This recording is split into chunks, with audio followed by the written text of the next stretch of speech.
பாய்கிறாள். அவள் உணர்வில் மூழ்கிறாள். கோபமும் குழப்பமும் அவளது தோள்கள். ஆனால் அவளுக்கு தேவை பதில் மட்டுமல்ல, உண்மை உணர்வு. ஏன் எல்லா நிலையிலும் மௌனமாக இருந்தாய் கிருஷ்ணா? ஏன் அவ்வளவு உயிர் சேதம்? நீ பேசவே இல்லை, ஏன்? இவ்வாறு யோசித்தபடி அப்பன் மனமாறி விளக்கேற்றி தியானம் செய்தாள்.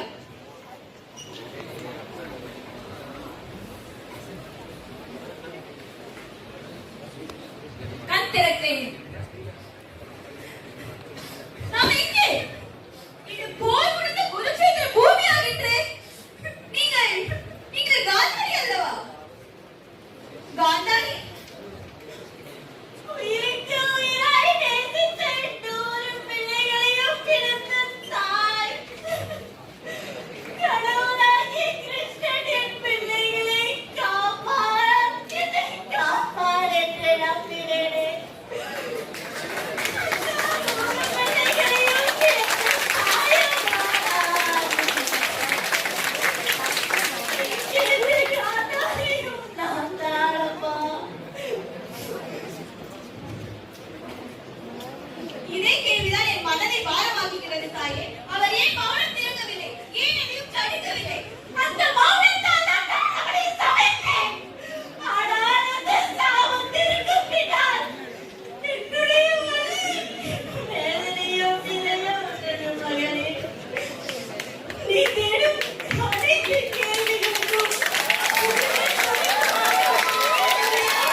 தீயராக பார்த்தார்கள்.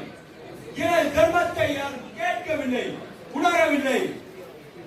தர்மத்தின் பாதை நாம் எடுப்பதல்ல, தானாக நடப்பது. இருப்பினும் அப்பாதையை மாற்ற இயங்கினாய் துரியோதனா.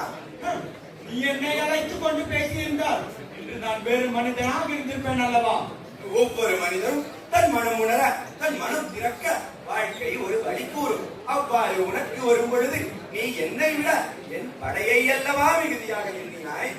என் மீது எதற்காக கருணையற்றவனாக இருந்தாய்? துரியோதனா, நான் நாயகன் அல்ல, ஒளிக்கண்ணாய். என்னிடம் நீ பார்க்கும் அனைத்தும் உனது ஒளிபிம்பமே மகனே. அவனது அகந்தையின் காலத்தில் தர்மம் நிலைத்திருந்தது. ஆனால் கர்ணனின் வாழ்க்கையில் தர்மம் வாயிலை கூட நுழைய மறுத்தது. நான் யார் என்று தெரியாமல் வளர்ந்தேன். தாயை கண்டேன், ஆனால் போர்க்களத்தில் அவள் என்னை கொல்ல வேண்டும். ஆனால் நீ கிருஷ்ணா, ஏன் என் இருட்டை உன் ஒளியால் தீண்டவில்லை? கர்ணா, நீயோ சூரியனின் புத்திரன். இருப்பினும் இருட்டை அல்லவா தேடினாய். உண்மை தெரிந்த பின்னும் இருட்டியை அல்லவா தேடினாய். உலகமே என்னை ஒதுக்கியது. துரியோதனன் மட்டும்தான் என்னை ஏற்றான். அவனை விட்டு சொல்ல என்னால் இயலவில்லை. நண்பரை நேசிப்பது தர்மமாகும். இருப்பினும் உண்மையான தர்மம் என்பது உள்ள உண்மையை உள்ளவாறே கூறுவது. என்னை ஒருமுறை அழைத்திருந்தால் அந்த வார்த்தை போரை மாற்றியிருக்கும். நீயும் மௌனம் காட்டாயே. நான் வழியாக உன்னுள் இருந்தேன். இருப்பினும் அதர்ம செயலின் போது மௌனம் காத்து பாவம் செய்தாய் அல்லவா? சில சத்தங்கள் உலகை மாற்றும், சில மௌனங்கள் உலகை நொடிகளில் நசுக்கும். இவர் சபையில் இழுக்கப்பட்டவர். அவரது அழைப்பு எல்லா இடங்களிலும் எதிரொலிக்கிறது. அவள் பாஞ்சாலி என்னும் திரௌபதி. அந்த சமயம் என் கண்ணீரும் என் நம்பிக்கையும் மண்ணாகிவிட்டது கிருஷ்ணா. அவர்கள் என்னை ஒரு பொருளாக எடுத்தனர். நான் என் கணவர்களை கூப்பிட்டேன், பதிலில்லை. பெரியோர்களை பார்த்தேன், மௌனம். பிறகு உன்னை அழைத்தேன், ஆனால் நீயும் உடனே வரவில்லை. நீ வந்தபோது ஏற்கனவே என் மனம் சிதைந்து விட்டது. சகியே, உன் அழைப்பை நான் எப்பொழுதும் கேட்டேன். உன் அழைப்பு என்னிடம் வரும் பொழுது ஆனால் நான் மௌனம் திறக்கும் பொழுது அங்கு வரவில்லை. உன் மௌனம் என்னை காயமாக்கியது கிருஷ்ணா. தர்மம்காக வேண்டும் என்றாலும் பெண்ணாக என் நிலை. தர்மத்தின் சுமையை சுமக்க தர்மத்தை நன்கு உணர்ந்தவரால் மட்டுமே முடியும். உன் குரல் உலகின் கண்களையே திறந்தது. அங்கு நான் மௌனம் திறந்திருந்தால் இப்போர் நடப்பதற்கு காரணமாக இருந்த உனது முழக்கமும் உனது சபதமும் நடந்திருக்காதல்லவா? ஒருவர் தண்டத்தின் ஆயை எடுத்துக்கொண்டு மௌனமாக நின்றார். அவர் வீரன்தான். ஆனால் அந்த மௌனம் சபையில் நடந்த பாவத்தில் பங்காய் மாறியது. அவ்வாறு பங்கு பெற்ற பீஷ்மர், நான் சபையில் இருந்தேன், ஆனால் பேசவில்லை.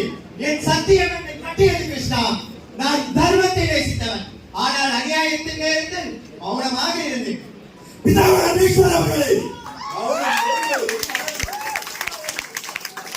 நீங்கள் செயலை செய்தீர்கள் அல்லவா? நான் வார்த்தைகளால் பேசவில்லை. என் மனம் சத்தமாக அழுதது. நான் வாழ்நாளில் தர்மம் பேணினேன். அத்தருணத்தில் நான் செய்த சத்தியத்தினால் வழிமாறினேன். உங்கள் வாழ்க்கை உலகில் இருக்கும் அனைவருக்கும் பாடமாக அமையும். நீங்கள் உங்கள் சத்தியத்தை காத்ததனால் தான் இன்றும் பிதாமகர் என்று அழைக்கப்படுகிறீர்கள். மௌனம் ஒரு தாயின் தேர்வாக இருக்கலாம். ஆனால் அதன் விளைவுகள் யுகங்களை வழியளிக்கலாம். இவர் ராஜமாலா குந்தி.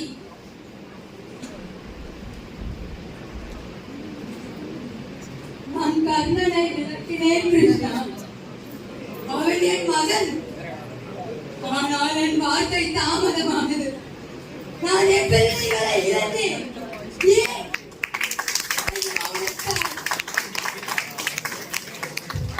குந்தியவர்களே, உங்கள் மௌனம் ஒரு யுத்தம். அது ஒருபொழுதும் பாவமாகாது. அவன் உண்மை தெரிந்தும் என்னை விளக்கினான். அவனிடம் நான் தாயாக இல்லை என்று உணர்வு வலிக்கிறது.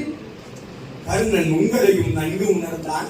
உங்கள் அன்பையும் நன்கு உணர்ந்து உலகில் இருந்து விடை பெற்றார். இதுவே உங்கள் தாய்மையின் தியாகமாகும். சில காதல்கள் ஓசை இல்லாமல் பேசும். அவை யுகங்களை கடந்தும் உயிரோடு இருக்கின்றன. இப்போது ஒரு மௌனத்தின் கவிதை பேசுகிறது. போர் நடந்த போது நான் உன்னிடம் எதுவும் எதிர்பார்க்கவில்லை கண்ணா. நீ பேசவில்லை, நானும் கேட்கவில்லை. உன் மௌனத்தை நான் காதலாக ஏற்றுக்கொண்டேன். அந்த மௌனத்தில் தான் நான் காதல் எனும் மொழியை கண்டேன். அந்த ஒலி என் உள்ளத்தில் எப்பவுமே இருந்தது. உன் வார்த்தைகள் இல்லாத புன்னகை என் உயிரோடு பழகியது. நம் காதலை நீ எனக்கு உரைக்க வேண்டாம். நான் உன்னை என் மூச்சை போல சுவாசிக்கின்றேன்.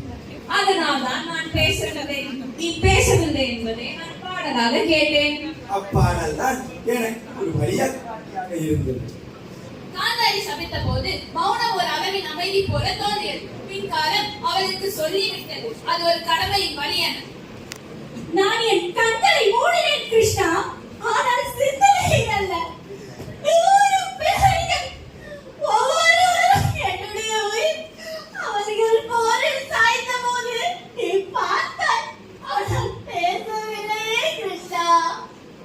நீ எதற்கும் துணியவில்லையே மாதா, உங்கள் பிள்ளைகளுக்கு வந்த நீங்கள் அவர்கள் தர்மத்திற்கும் உங்களுக்கும் செவிசாய்க்காதல் அல்லவா? அங்கு விழுந்த ஒவ்வொரு துளி ரத்தமும் என் உதிரம் அல்லவா? கிருஷ்ணா.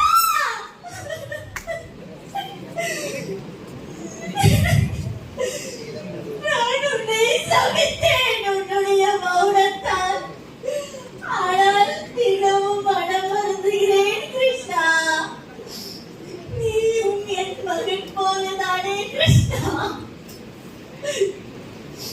மாதா, ஒவ்வொரு பிறப்பிற்கும் பொருளும் அவ்வாறே ஒவ்வொரு இறப்பிற்கும் பொருளும். நான் என் உலகில் என் பணியை ஆற்றிவிட்டு இங்கிருந்து நீங்க வேண்டாமா? அதற்கு எனக்கு ஒரு வழி வேண்டும் அல்லவா? அவ்வாறு கிட்டியதே உங்கள் சாபம். எனவே உங்கள் சாபமும் ஒரு தர்மமாகும். இப்போது எல்லாரும் பேசிவிட்டார்கள். கண்ணனின் மௌனம் மட்டும்தான் மீதி இருக்கிறது. அந்த மௌனம் பேசும் தருணமில்லை.